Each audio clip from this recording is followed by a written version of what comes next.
Hello, नमस्कार दोस्तों। मैं हूँ अविनाश पटेल और आज मैं आप लोगों को जीपीएससी प्रीलिम्स एग्ज़ाम का जो सिलेबस है उसके बारे में बताने वाला हूँ।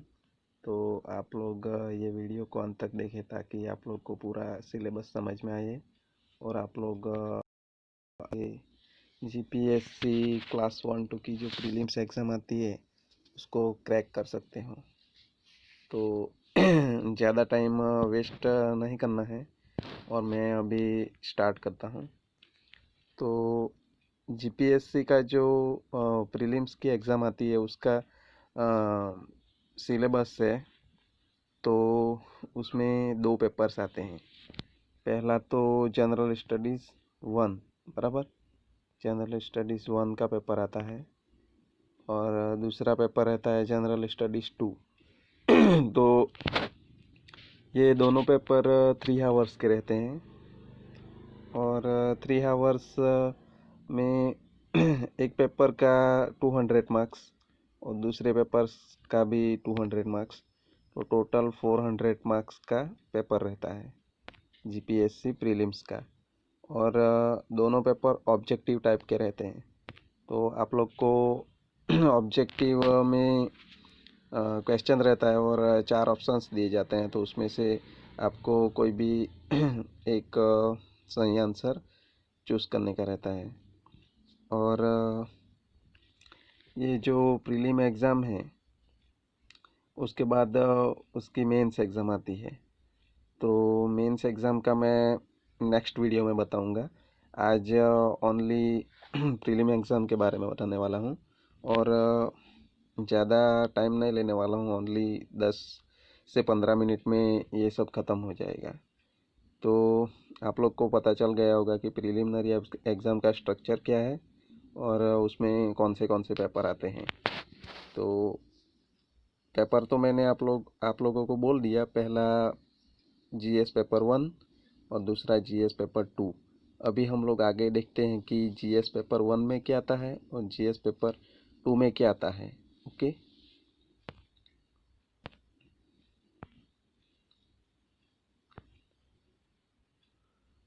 तो दोस्तों अभी हम लोग स्टार्ट कर रहे हैं।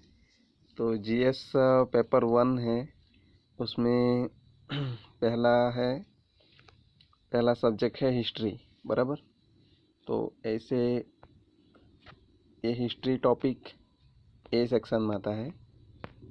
तो हिस्ट्री में हम लोग देखें तो इंडस वैली सिविलाइजेशन आता है। तो इंडस वैली सिविलाइजेशन में हमें क्या करना चाहिए कि इंडस वैली जो सिविलाइजेशन है तो उसके महत्व के जो स्थल है उसका कब एक्सकेवेशन हुआ, मतलब उसका उत्खनन कब किया गया, वो सब हमें पढ़ने की ज़रूरत है।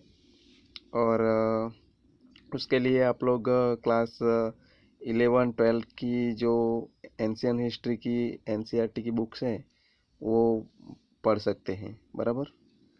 और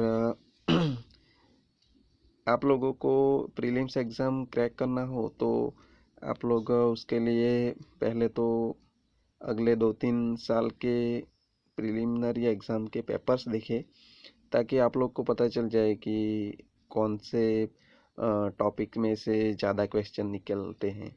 उसके हिसाब से आप लोग वो टॉपिक की कंप्लीट प्रिपरेशन कर सकते हो और उसका रिवीजन भी करो, बार बार रिवीजन करो, तभी आप लोग इजीली एग्ज़ाम को क्रैक कर पाओगे।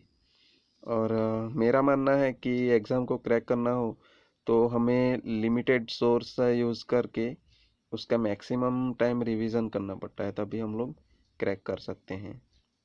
और ये हिस्ट्री में दूसरा हम लोग देखें तो जो फॉरेन इन्वेजन हुए थे, फॉरेन इन्वेजन, तो फॉरेन इन्वेजन में जो कौन से फॉरेनर्स ने इंडिया पे अटैक किया था और उससे इंडिया पे क्या इम्पेक्ट हुआ और इंडिया में कुछ इंडिया के कल्चर में कुछ चेंजेस हुए, वो सब पढ़ना रहता है। तो वो भी आप लोग को एनसीईआरटी बुक्स में से मिल जाता है। तो आप लोग को कोई एक्स्ट्रा सोर्स रेफ़र करने की कोई ज़रूरत नहीं है।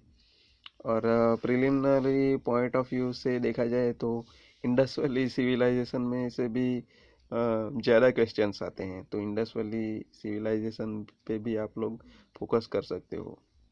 और दूसरा टॉपिक देखा जाए तो जैनिज़्म बुद्धिज़्म में से भी क्वेश्चंस आते हैं, तो उसमें से भी पढ़ो। और दूसरा है अपना गुजरात स्पेसिफिक जो भी टॉपिक्स हैं वो आप लोग गूगल से सर्च करके ढूंढ सकते हैं, या तो फिर कोई गुजरात बोर्ड की कोई बुक्स रहेगी उसमें से पढ़ सकते हैं, या तो फिर यूनिवर्सिटी ग्रंथ निर्माण बोर्ड की गुजरात की हिस्ट्री की बुक्स है, उसमें से आप लोग ये सिलेबस में जितने टॉपिक्स दिए हैं उसके हिसाब से ही पढ़ाई करें, ज़्यादा पढ़ाई करने की कोई ज़रूरत नहीं है। और जो भी आप लोग ने पढ़ा है वो बार बार रिवाइज करें ताकि आप लोग को याद रहे। ओके। और मैं आप लोग का ज़्यादा टाइम नहीं लेने वाला हूँ, इसीलिए ये वीडियो शॉर्ट में ही कंप्लीट कर दूंगा।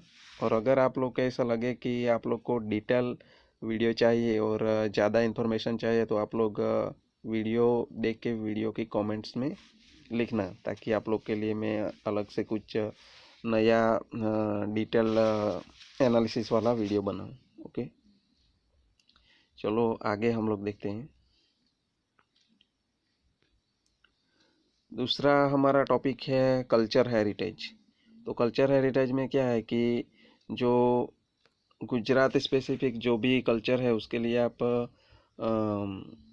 गुजरातनी अस्मिता करके एक बुक है, उसमें से भी आप लोग जो सिलेबस में लिखे हैं उतने टॉपिक्स फाइंड आउट करके पढ़ाई कर सकते हो, या तो फिर दूसरी कोई भी आप लोग को गुजरात में से जो अच्छे पब्लिकेशंस है उसकी बुक्स मिल जाए तो उसमें से सिलेबस के जो भी टॉपिक्स है उसको फाइंड आउट करो और उसके हिसाब से पढ़ो। और एक्स्ट्रा कुछ भी पढ़ने की ज़रूरत नहीं है। जैसे कि आप लोग को कोई बुक मिल गई और स्टार्टिंग पेज से आप लोग ने एंड तक पूरा पढ़ लिया तो उसका कोई मीनिंग नहीं है, वो सब मीनिंगलेस है, क्योंकि आप लोग को जो सिलेबस में दिया है उतना आप लोग को करने से आपका एग्ज़ाम में क्वेश्चन सॉल्व हो जाते हैं, तो आप लोग को ज़्यादा एफर्ट देने की ज़रूरत नहीं उसके लिए।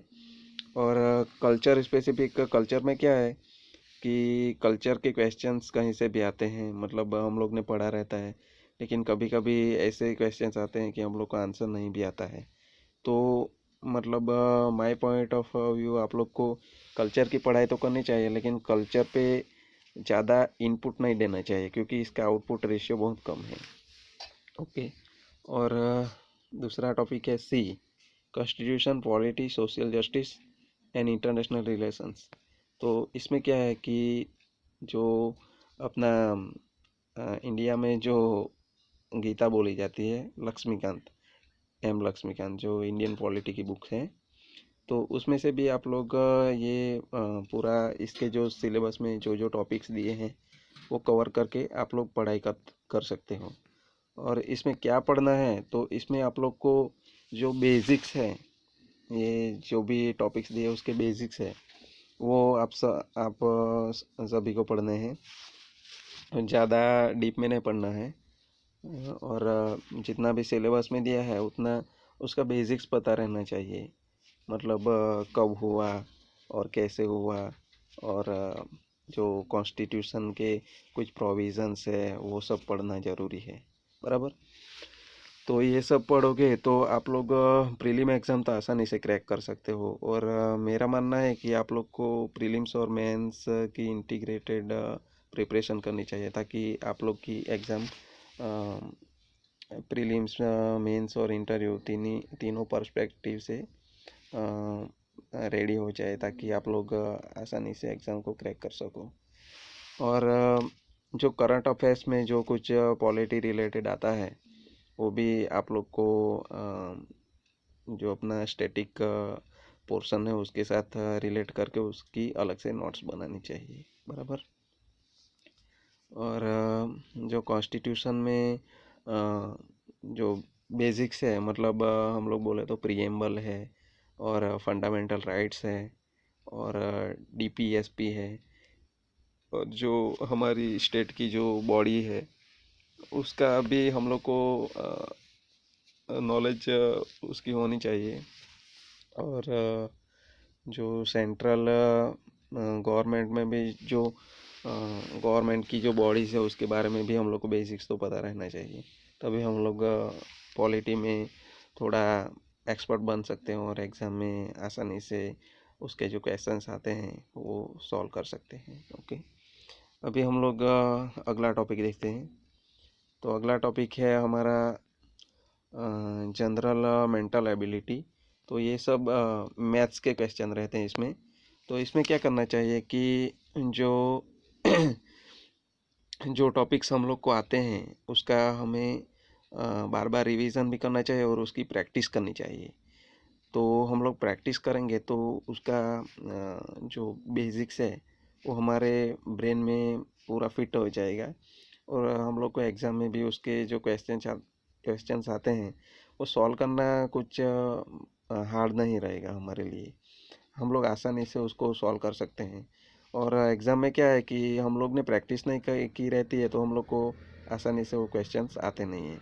तो क्वेश्चन को सॉल्व करने के लिए आप लोग उसकी रेगुलर प्रैक्टिस करें और जितने भी टॉपिक्स आते हैं उतने ही टॉपिक्स करें, क्योंकि ये जो पोर्शन है ये मेंस एग्ज़ाम में आने वाला नहीं है। तो आप लोग कितनी भी मेहनत करो लेकिन ये प्रीलिम्स स्पेसिफिक है, और आपको अल्टीमेटली जॉब लेना है। तो जॉब के लिए आपको मेंस में जो मार्क्स आएंगे उसके हिसाब से, और इंटरव्यू उसके हिसाब से आपको पोस्टिंग मिलेगी।